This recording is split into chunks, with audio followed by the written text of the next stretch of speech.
That's got a bit of shine on it. Welcome to the bountiful chest, and I have to. Oh, there we go. That's a little better. I might have to get some more sparkly dice in there. Uh, I am Shadow, and we're here again. And today I want to talk the rule of cool, the owl bear, and a bit about game balance. Well, so the D&D movie came out, and it was fun. It was good. It if you know anything about Forgotten Realms, there's plenty of things that were a throw in there. There's a couple there's a couple throwbacks for people that know some older stuff. But even before the movie came out, there was that original trailer. We saw the druid transform into an owlbear, and there were some people that were upset. Said, "Oh, you can't do that. The rules do not allow for it." And you know what? It's a movie. You know what? Someone saw the owl bear. Someone thought that was cool. They wanted it in the movie. What was the easiest way to put it in the movie? Okay, you know what the earliest D&D movie did? I swear, one of the most awful things they did was they included beholders walking around with ordinary guards. It's like it was a complete afterthought. Someone was like, "Oh wait, we need to put in something that's really cool. Let's throw those beholders in." Took no account to how beholders actually are. They wouldn't be menial guards. You can't even have two beholders in a room without a death match going on. Ash, are you getting in trouble over there? My dog. Um, so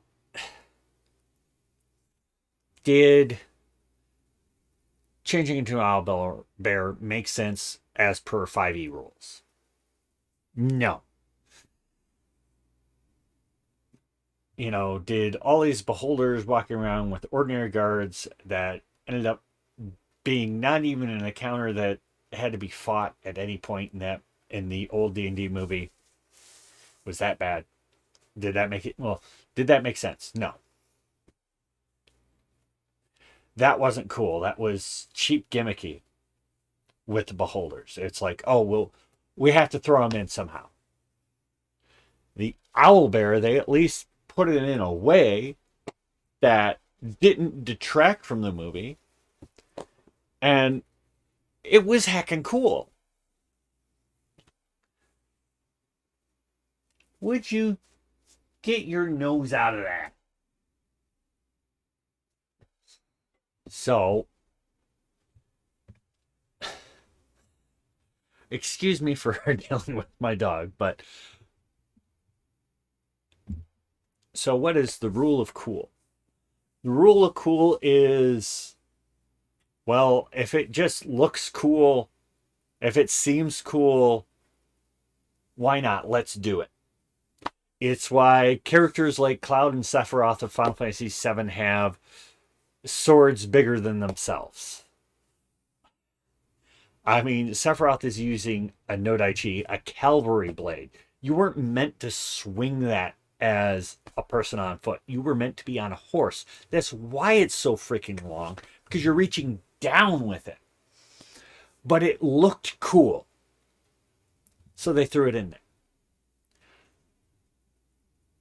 There's stuff that, had no practical sense in various versions of D&D. It's like if you consider some of the spike armor that were in some versions, it's like, well, you know, is it practical to actually move around in real world? No, but it looks cool, and I might be in a situation where I don't have my weapon. So yeah, elbowing someone for D8, D4 plus strength lethal damage instead of just a punch of temporary damage is better. Uh but it's so the owlbear doesn't detract from the movie, it adds to the movie. It adds to a cool factor that random beholders acting in a way beholders would never act, you know, didn't add anything. Uh, I mean, people make allowances and changes home ruling all the time because, oh, gee, that's a really cool thing you could do. And the rules kind of suggest you could, but don't actually spell it out. And, but it'd be cool. So let's do it. Roll the dice. I mean, there are arguably some things people have done for a long time in D&D that are maybe less rule of cool and more of just hey, it's stupid, but let's do it. But it was great seeing the owl bear in the movie because they look cool, and them CG animating one looked cool. One fighting different people looked cool, and unfortunately, our druid, not really a spoil, the druid doesn't get the character time. She gets screen time, but she doesn't get the character time and the kind of character growth the other characters end up getting in the movie. Uh, Hopefully that's not something that was cut because the character's popular. Uh, you know, uh,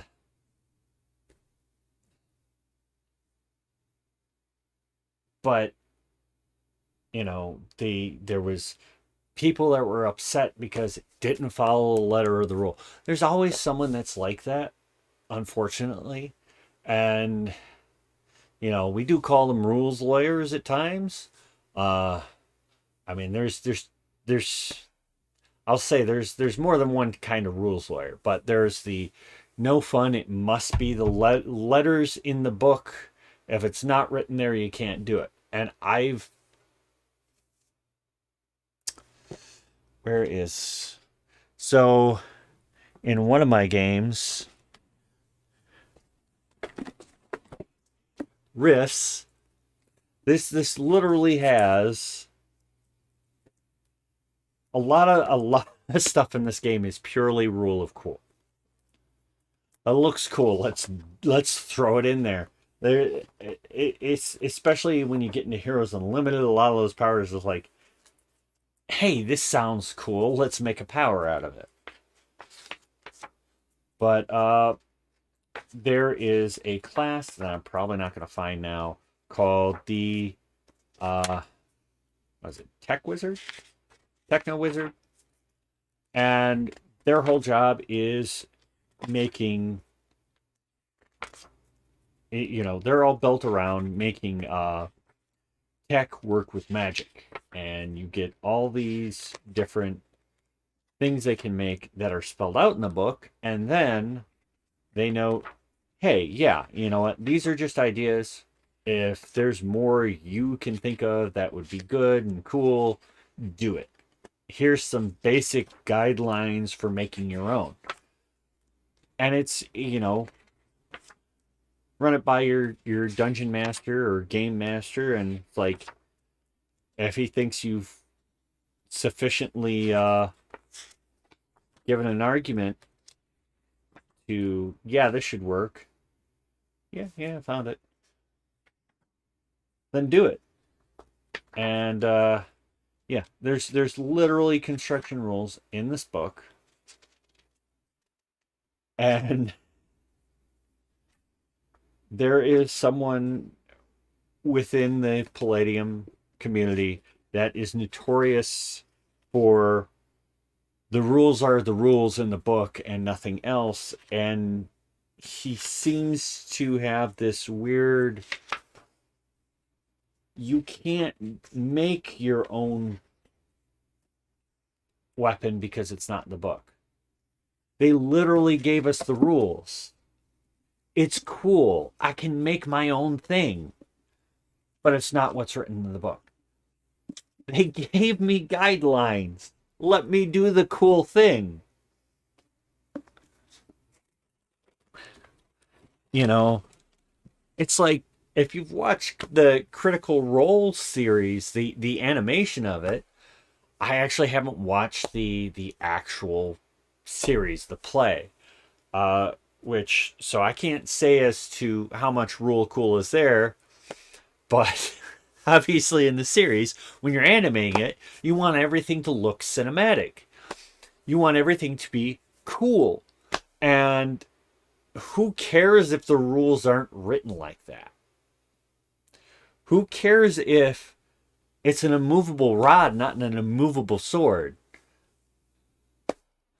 Who cares if it's, you know, the spell's named this instead of that? This sounds cooler. So when it comes to cinematic effect, you err on the rule of cool, not on, well, yeah, but this rule is written this way. It's like it's neat. There is a good deal of in the D&D movie. There was a, I guess I should say D&D Honor Among Thieves. Was that it? Ugh. There's a good deal in it that is, you know, has some respect for the system and how things work in the game, but it's also a movie, and so it's cinematic. Who cares that, you know, this is how a undead functions in the game versus this is how we want it to react in the real world. You know, well, in the movie world. Bleh. So we make a concession. We do something that looks cool. Who cares if the spell's written this way if it's more neat when it's done this way? And sometimes some rules have a kind of open end. Um, Spells in 5e are better than. There were some issues with spells and abilities in 4e where they mostly existed as flavor text. I'll probably do a video on that at some point. The comparison of spells 2 and 3 are pretty similar. 4 went on its own way. And it's like, oh yeah, this is cool. I summon a shadow that goes over to the enemy and gives them a -2 to something. That's all it does. That doesn't sound cool. If it was in a movie, you'd have the shadow like wrap around him and you'd see it pulling his arm back as he's trying to still fight. And it's like, oh, but in the game, it doesn't grapple. But it has to have a reason it does the effect. And just the shadow grappling someone would be cooler. That's just an example off the top of my head of how you'd apply a rule of cool going into a cinematic or even just a description of how it's actually working. Yeah, sure, it's not giving an actual grapple effect of completely restricting the person, but it's pulling back on them and causing their sword arm to not quite reach you. I mean, the way the 5e game I've been in is a lot of the times, especially on Killing Blows, the DM narrates something like, oh, you full on shield bash him in the face and he's done. Or, he goes to swing at you and your shield just barely catches it. Or, it brushes off your armor.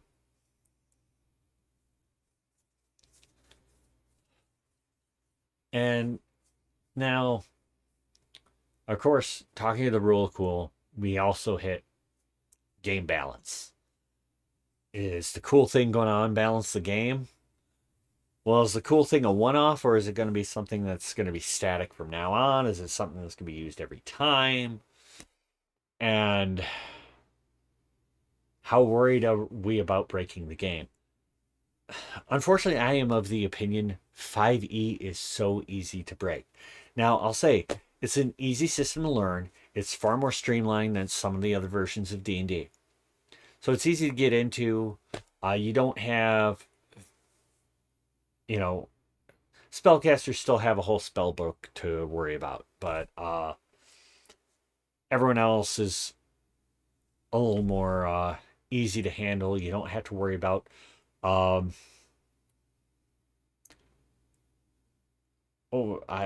there are so many prestige classes in 3.5. That's like a big part of the game. You don't have to worry about every little 1 and 2 on your sheet to make sure you get to that next class you were planning for in 2 levels from now. So 5e is an easy system to break, though, because yeah, there's not a lot of moving parts compared to like 3.5. 3.5 had so many moving parts, the game was already broken under its own weight. So you can throw a lot at 3.5, and it's already broken anyways, and we just kind of fix it by throwing the right monster in the situation. 5e is a please don't break this by adding anything to it, and most people try to add something to it. A lot of third-party books are like, here, let's add this to the game. Let's add item creation for monster parts. Let's add training monsters. Let's add a point buy system for advantages and disadvantages. Let's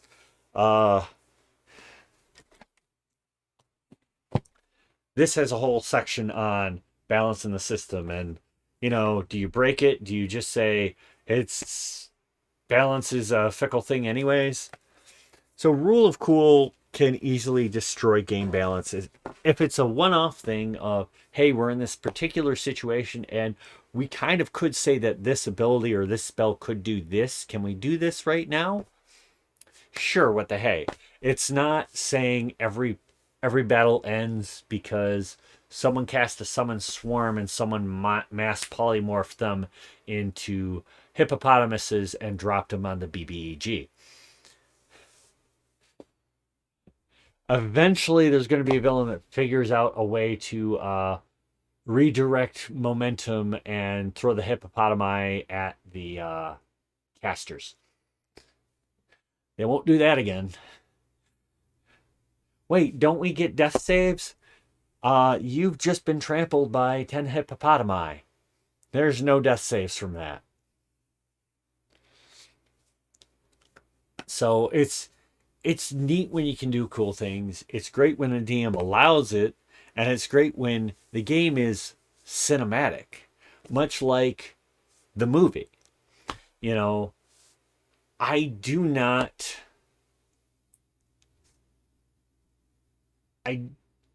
not against them putting in a way for other druids to learn how to turn into an owlbear or some other monstrous beast.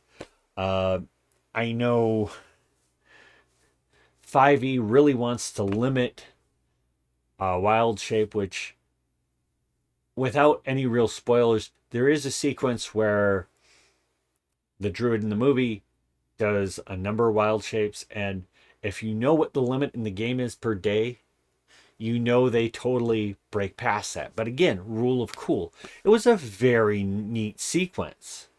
Did they totally break what the druid wild shape limits were? Yes. Who cares? I looked over to one of my friends when we were talking about it and said, they were just using 3.5 rules. No, she took a prestige class that allowed her to wild shape, a lot, repeatedly. it's a fun movie, so who cares if it doesn't line up with the rules exactly? It was never going to. Uh, One of my friends actually was like, why are they saying in that city? That city should be further north. And then he looked at the map, which he has for his campaign, and it's like, oh, okay, that city's actually south of where I thought it was. And it's okay. There's a lot to remember in those games and those world settings. Forgotten Realms has I I don't know if Forgotten Realms has 1E books, but you had lore books in 2E, 3, 5, 4. So there was a lot written about that setting alone. Who cares if someone got one city right? The movie was cool. It's let's not get too hung up on. I mean, they actually did really good on lore too. There was, and they made it all look cool, which was, what we hope everyone's thinking when they look in the theater of the mind of all these different sequences between flashbacks and what happens during the adventure, what it looks like when someone accidentally, you know, jumps into a gelatinous cube, what it looks like when this monster is fighting you or that monster is fighting you. Uh,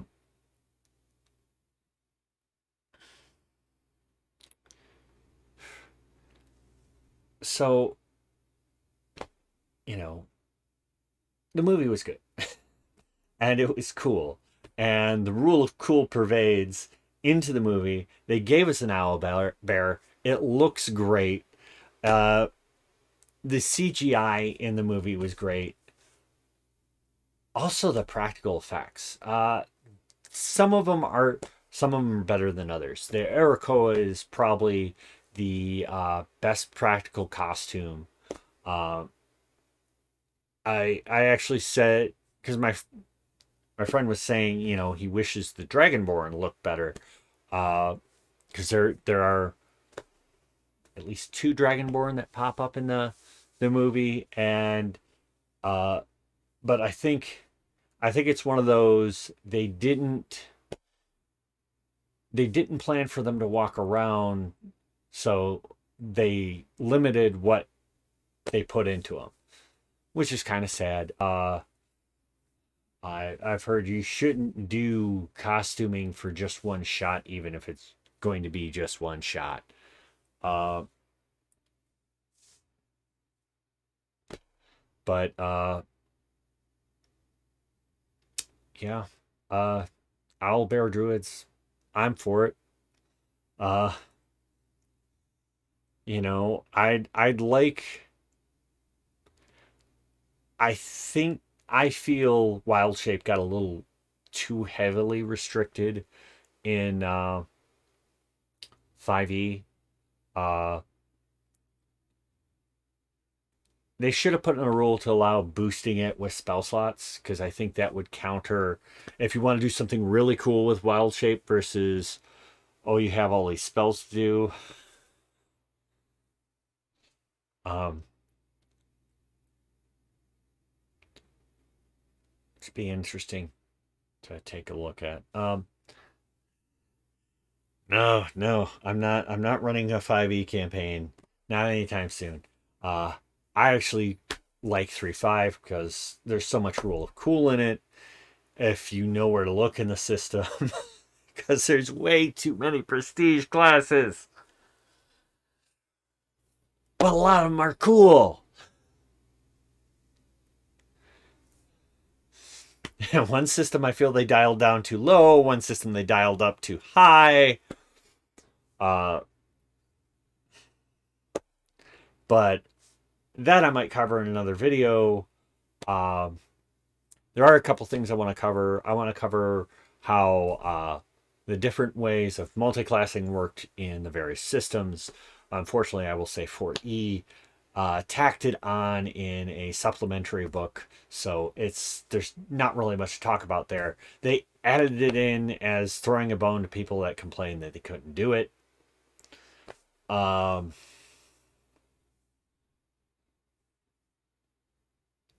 I want to cover the damsels in distress in gaming because I think it's something I could, we could talk at length about, you know, the because it's an old trope and it's common in storytelling because it's a motivation. You're helping a young lady in distress. Why are you helping a young lady in distress? Well, either you know her or someone important is related to her, etc., etc., etc.